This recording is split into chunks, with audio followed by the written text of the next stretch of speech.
Ahora va a hacer la ponencia la doctora Pilar González Pera Mato, doctora en Medicina y Cirugía en la Universidad Autónoma de Madrid. Es jefa de sección del Servicio de Anatomía Patológica del Hospital Universitario de La Paz desde 2016, con dedicación a la patología urológica y genital masculina. Profesora titular de Anatomía Patológica y directora del Departamento de Anatomía Patológica en la Facultad de Medicina de la Universidad Autónoma de Madrid.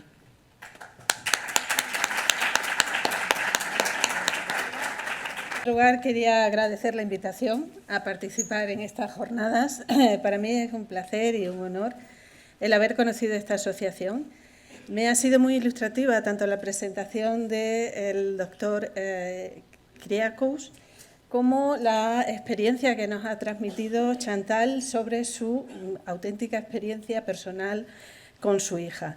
Es algo que muchas veces desde los hospitales y sobre todo nosotros los patólogos, que estamos en un servicio alejado del resto del hospital y estamos centrados en nuestros estudios microscópicos, en nuestros estudios de los tejidos, pues no tenemos la oportunidad de ver esa experiencia personal así de emotivamente transmitida.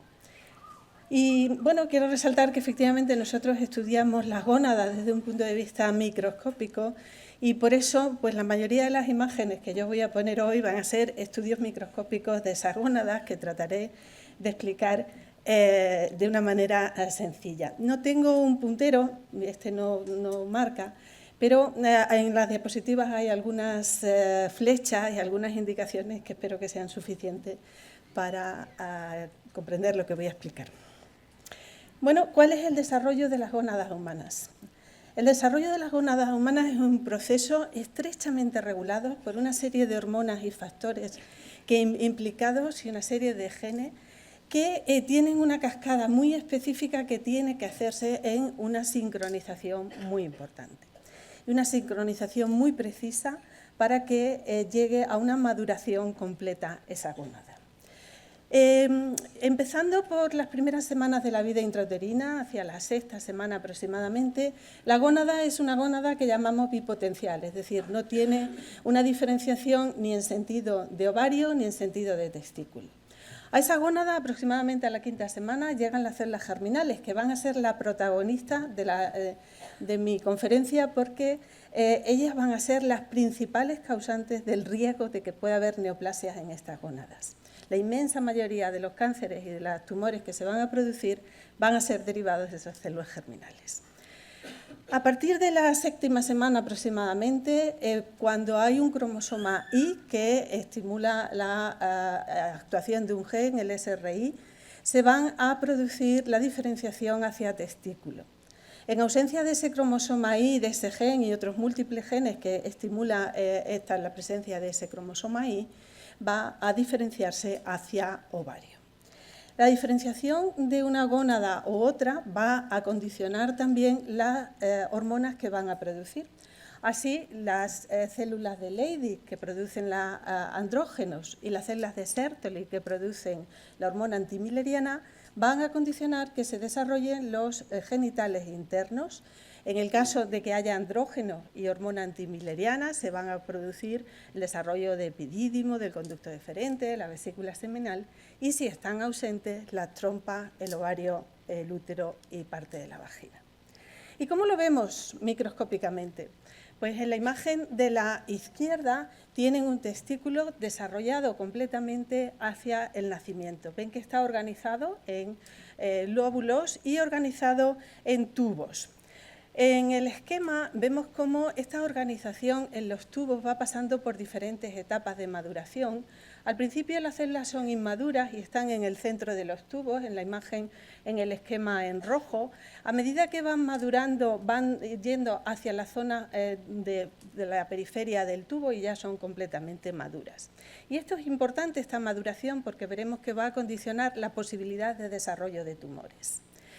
Tienen un marcador que también me oirá y que lo tenemos en cuenta en el diagnóstico del riesgo de que puedan desarrollar un tumor, que es ese que tienen el OCT34, que es un marcador de célula germinal inmadura, sobre todo en el caso del testículo, en los gonocitos que son las células inmaduras. ¿Cómo lo vemos en un testículo infantil? Pues son tubos en los que solo encontramos células germinales, que son esas que tienen un halo claro, y células de Sertoli, cuya maduración va a ser muy importante también para que esas células germinales maduren adecuadamente. Luego, en el testículo infantil casi no se ven células de Leydig, que van a ser las encargadas de producir testosterona, desaparecen poco tiempo después del nacimiento hasta antes de la pubertad. En el individuo adulto con un testículo completamente desarrollado vamos a ver células germinales que van madurando hasta hacer espermatozoides, que es la célula germinal masculina madura. ¿Qué pasa en el ovario? En el ovario esas células germinales se van a disponer en folículos con otras células que llamamos de la granulosa, que van a madurar también en cada uno de los ciclos después de la pubertad. Esas células germinales son grandes, como ven en las señaladas por la flecha, y se rodean por otras células que también secretan hormonas. Bien, ¿qué tipo de gónadas tenemos cuando el desarrollo sexual es diferente al que he comentado previamente? Pues en la clasificación de estas condiciones, desde el año 2006, es una clasificación basada fundamentalmente en el cariotipo, pero en el cariotipo no nos da ninguna información de la gónada. No nos da ninguna información el cariotipo del posible riesgo de desarrollo de neoplasias. El cariotipo, además, no siempre es único. En muchas ocasiones hay varios cariotipos, hay varias líneas celulares que condicionan diferentes riesgos de que haya malignidad. Y además no siempre el cariotipo en sangre es exactamente igual que el cariotipo en la gónada.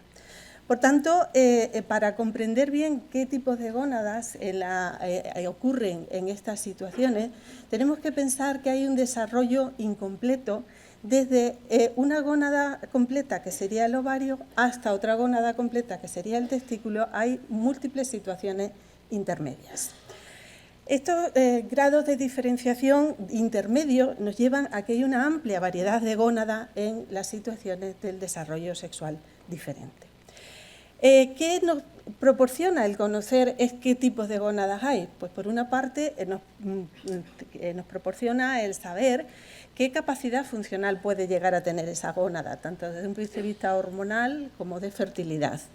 Nos ayuda también a comprender por qué hay diferentes fenotipos, por qué diferentes tipos de gónadas llevan a diferentes aspectos externos de la persona que tiene esa gónada. Y también nos ayuda a evaluar el riesgo de tumor, un dato importante desde nuestro punto de vista. Bien, pues desde un punto de vista del patólogo, desde que nosotros estudiamos esos tejidos de esas gónadas, junto con el doctor Nistal, mi maestro en patología genital masculina, y que ha trabajado mucho, hemos trabajado conjuntamente, un desarrollo de una clasificación de los distintos tipos de gónadas que hay, que voy a hacer lo que voy a comentar a partir de ahora. Puede haber un tejido gonadal indiferenciado, que es el que aparece en los primeros momentos, que después, como he comentado, va a ir evolucionando hacia ovario o hacia testículo, o en algunas situaciones podemos encontrarnos con este tejido, o bien único o bien asociado a otros tipos de gónadas. Y esto es importante porque este tejido tiene muchos riesgos de transformación hacia un tumor. Un tumor, fundamentalmente, ya comentaremos qué tipos de tumores se pueden encontrar, y es un tipo de tumor que vamos a ver posteriormente, se llama gonadoblastoma. ¿Y qué vemos en este tejido? Pues como tienen señalado en amarillo, células del estroma gonadal, o bien Sertoli, o bien granulosa inmaduras, y células germinales inmaduras, que llamamos semejante a los gonocitos. Cuando maduran, las células le llamamos o bien espermatogonia en el testículo o bien ocito en el ovario. En algunas ocasiones no hay gónada, ausencia de gónada. En esta situación no hay problema de riesgo de malignidad.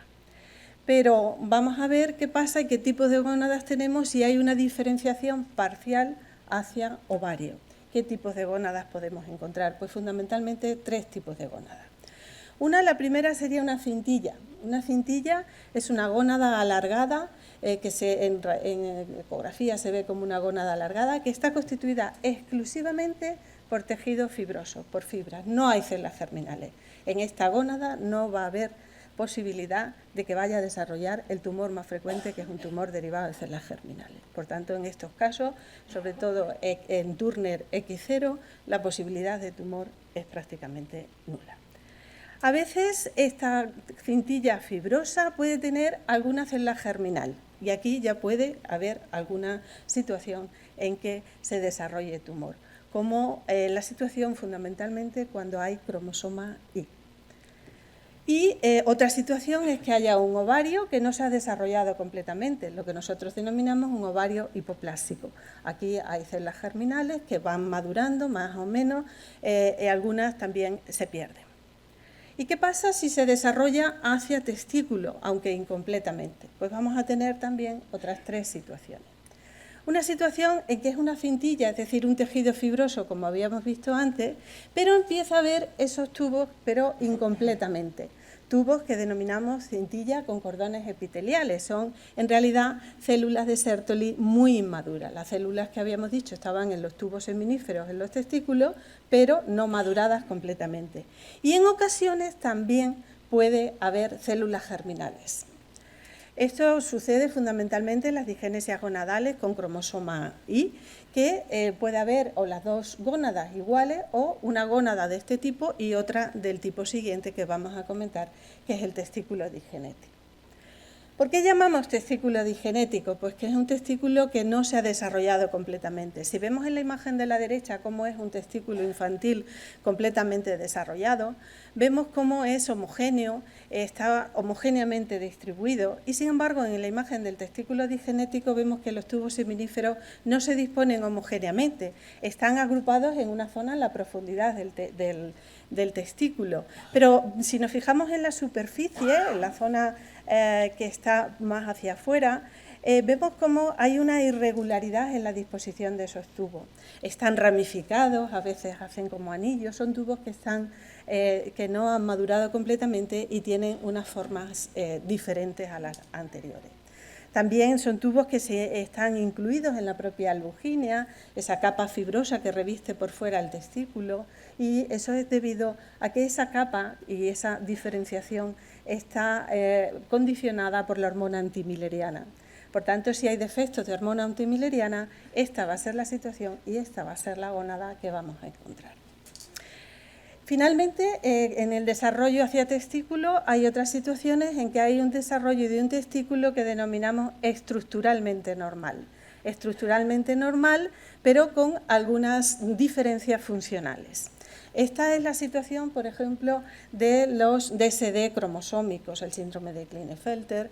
Es la situación del CAIS, el PAIS, hay un defecto de receptores y eso condiciona no solo a nivel periférico, sino también una imagen morfológica en el testículo. En algunos casos también de algunas alteraciones en relación con disruptores hormonales y en algunos casos con trastornos en las células de Leydig, que haya muchas, haya pocas células de Leydig o no tengan una función normal. Cuando tenemos una biopsia de este tipo, lo que hacemos es un estudio muy sistemático de todas y cada una de las características de estas componentes del testículo. Estudiamos las células germinales, cómo son, cuántas hay, son normales, son atípicas, son con cambios preneoplásicos, como se comentaba previamente. Las células de Sertoli también son maduras, son inmaduras. La inmadurez va a condicionar un ambiente en que la célula germinal no madure adecuadamente y va a condicionar una situación pretumoral. Y también vemos cómo están las células entre los tubos, las células de Leydig. Así, por ejemplo, en la imagen de la izquierda, vemos cómo no hay ninguna célula de Leydig en el intersticio entre los tubos. Con algunas técnicas especiales, además, podemos determinar, si no las vemos con la habitual que utilizamos de hematoxilina, con técnicas especiales nos marcan concretamente esta célula. Así, en estas condiciones, pues podremos explicar por qué hay una hipovirilización de esa persona con desarrollo sexual diferente.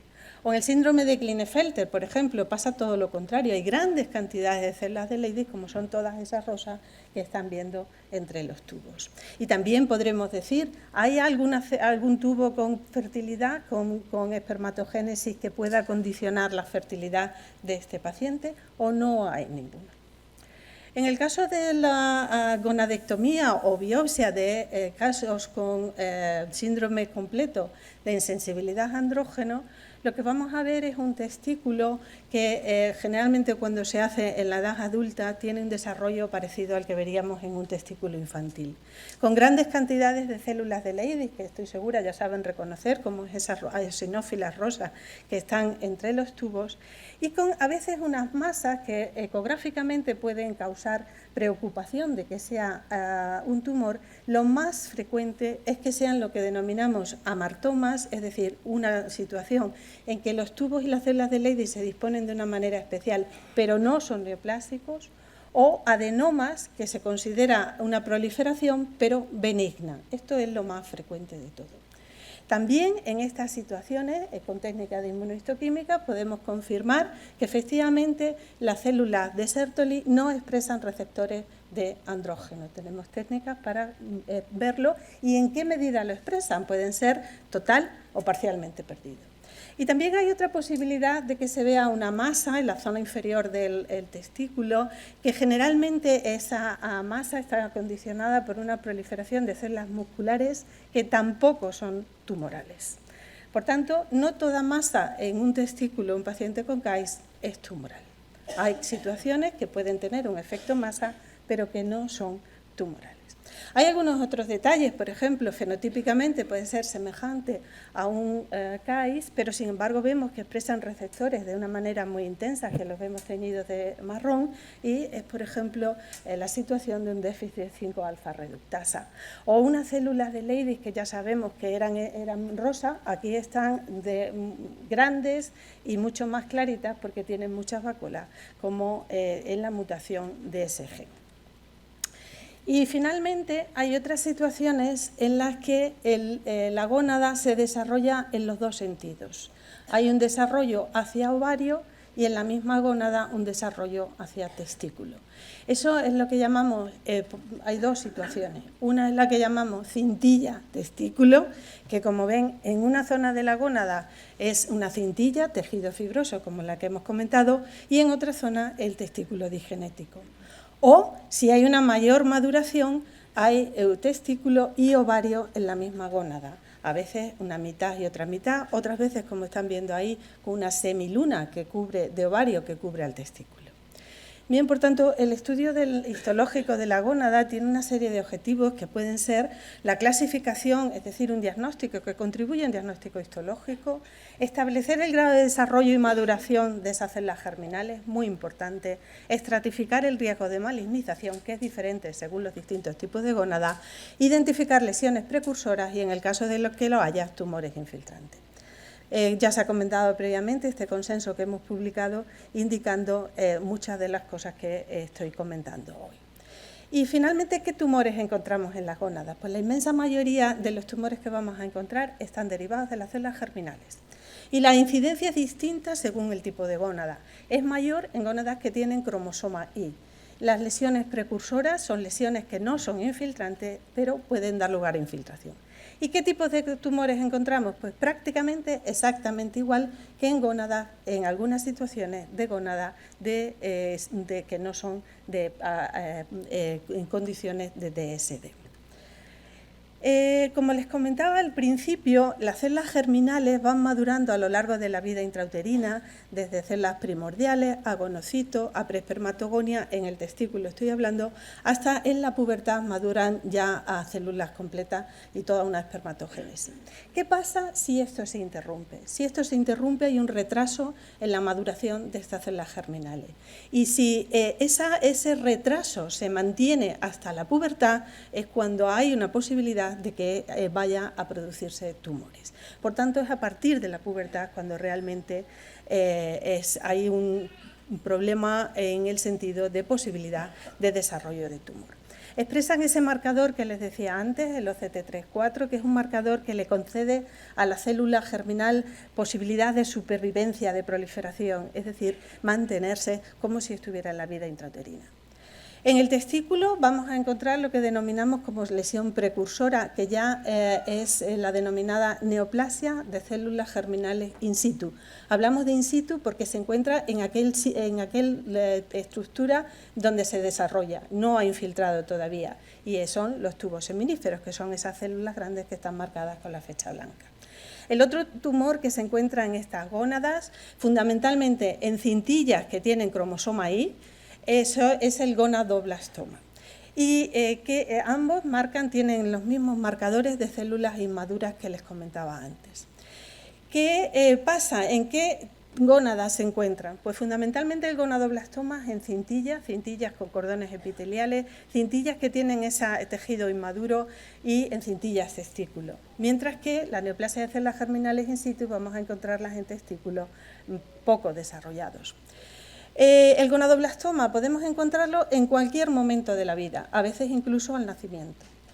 La neoplasia de células germinales in situ vamos a encontrarla a partir de la pubertad. En algunos casos la evolución es diferente. La neoplasia de células germinales in situ, dándole tiempo, va a evolucionar a un tumor de células germinales infiltrantes. Hay autores dicen que 70% en 7 años, 100% en 10 años. El gonadoblastoma en el 50% de los casos se va a quedar como una neoplasia in situ y el otro 50% va a dar un tumor infiltrante, que es lo mismo en las dos situaciones. Y esto nos lleva a evaluar qué riesgo hay de neoplasia en gónadas con diferenciación sexual diferente. Pues va a depender, como les decía, de la presencia del cromosoma Y.